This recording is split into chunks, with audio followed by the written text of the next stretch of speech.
All right, post-classical Asia, the Mongols. So geographic setting plays an important role on why the Mongols were so good at what they did. Okay, so stretching across Eurasia and the Carpathian Mountains of Eastern Europe to Manchuria in Northeast Asia is almost an unbroken chain of treeless grasslands known as the steppe. So coming all the way across this area right here is just a huge stretch of grassland known as the steppe. So this band is situated between forests in the northern parts of Russia, and then mountains and deserts in the south. So from the earliest time, nomadic people lived in these areas by herding horses, sheep, camel, and goats, and they made use of the vast grassland as pastures for their livestock. So they're nomadic, and they're going to move from one place to another, which makes them really good on horses, makes them really good at moving quickly, makes them really good at just picking up and going whenever they need to, like our modern armies.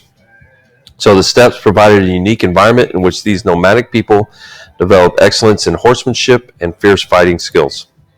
So throughout history, which we've been talking about in every empire, these nomadic people push out of their steppe and then down into the south to conquer their civilized neighbors, sometimes with devastating effects.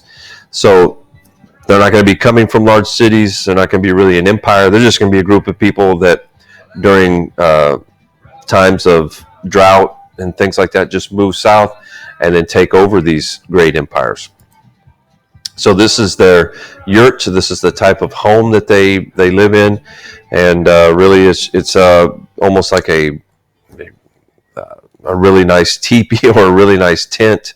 And this way, really, you can pick this up, put it on the back of an ox, and just carry it wherever you're going to go.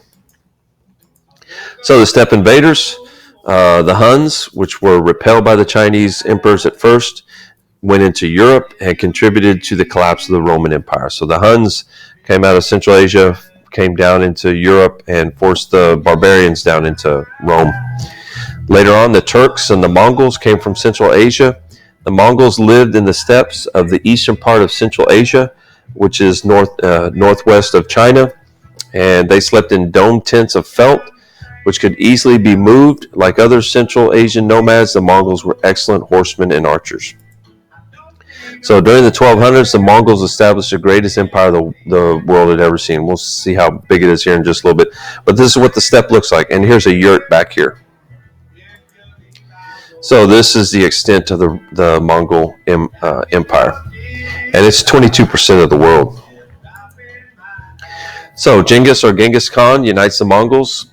Like other nomadic people, the Mongols were divided up into a bunch of different organized tribes, which tribe is your family and your cousins and things like that, really what it ends up being. So you have a Mongol leader named Genghis Khan, and he united the various Mongol tribes just like Muhammad did in 1206. So after he had established himself as the undisputed master of Mongolia, he set out on a career of conquest, kind of like Alexander the Great. So Genghis Khan next began attacking his neighbors and people that were beyond Mongolia, and really everybody else had little chance against the 200,000 skilled Mongol horsemen riding in sturdy stirrups. So they kind of invented the stirrup, which allows you to stay stable on top of your horse. They were carrying strong bamboo bows. Bamboo's almost unbreakable. And attacking cities with giant catapults. The Mongols became known for their fierce brutality, sometimes killing all the defenders of the city that refused to surrender without resistance. So Genghis Khan attacked northern China, successfully taking the city of Beijing, and in 1219 he turned west and he captured the Muslim states of Central Asia. And then although he is greatly feared as a brutal warrior, Genghis Khan was also tolerant of other religions within the area that he had conquered already. So he made use of local administrators and craftsmen.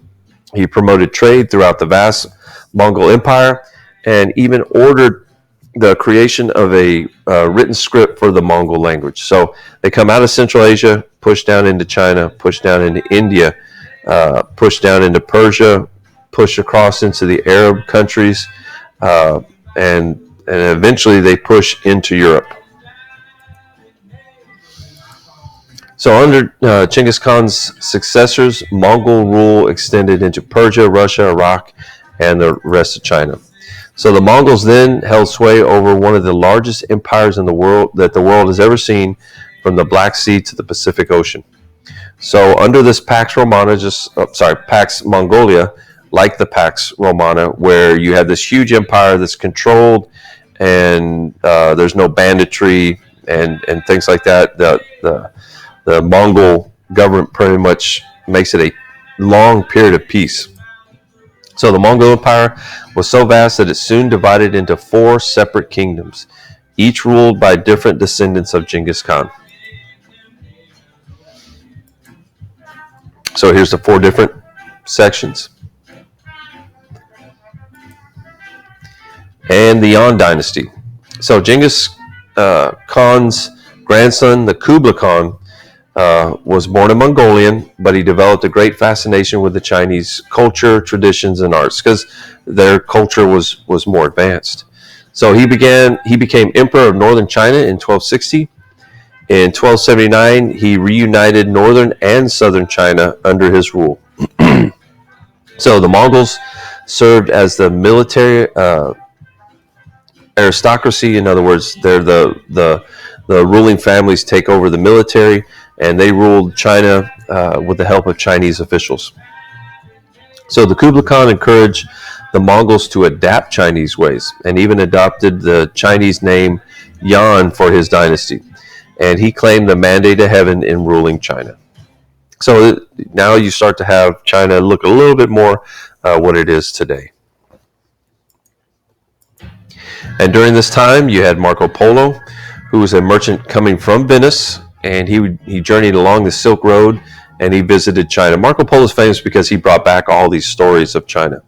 So he was astonished at the magnificence of the Kublai Khan's court and the technological superiority the Chinese had over the Europeans at that time.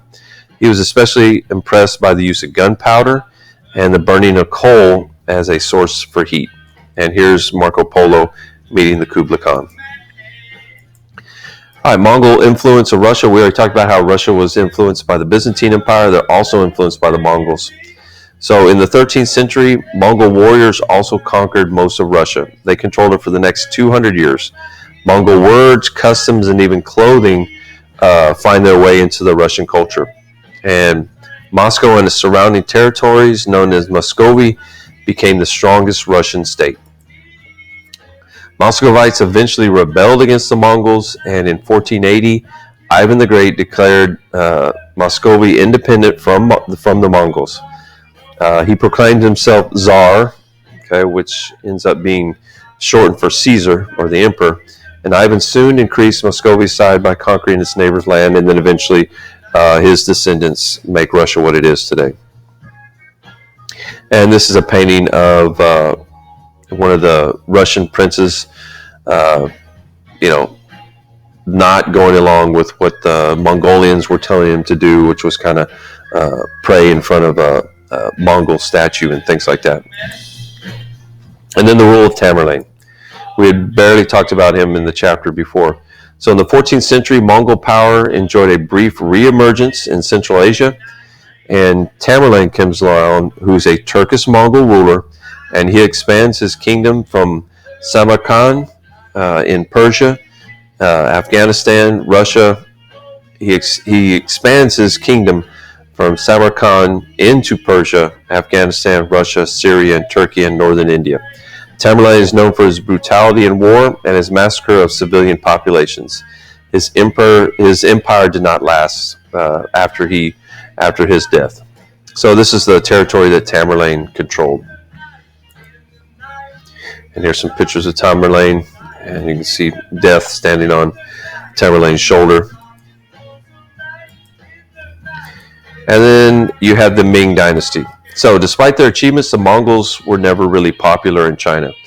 And in 1368, the Mongols were overthrown by a Chinese monk who established the Ming Dynasty. Under the Ming Dynasty, China enjoyed nearly 300 years of peace and prosperity.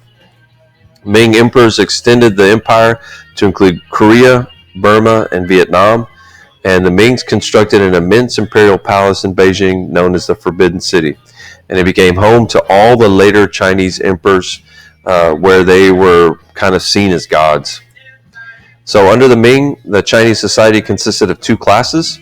Most people were peasants, barely earning a living, and the peasants were largely illiterate, and their lives centered around their relatives and the village. The other main social group consisted of a scholarly gentry class. They owned the land on which the peasants worked, and the gentry greatly respected learning. So the Ming restored the Chinese civil service examinations again for Confucius examinations, and children of the scholarly gentry studied to pass these demanding tests, which focus on Confucian teaching. So here's the Forbidden City. And this is a picture of it today, being completely surrounded by Beijing. So in summary, the Ottomans, going back to the beginning of the chapter, established a capital at Istanbul, which used to be Constantinople, where the Sultan ruled, and he had this elaborate court. The Ottomans ruled a vast empire that included Eastern Europe, North Africa. Jews and Christians were permitted to have some self-government.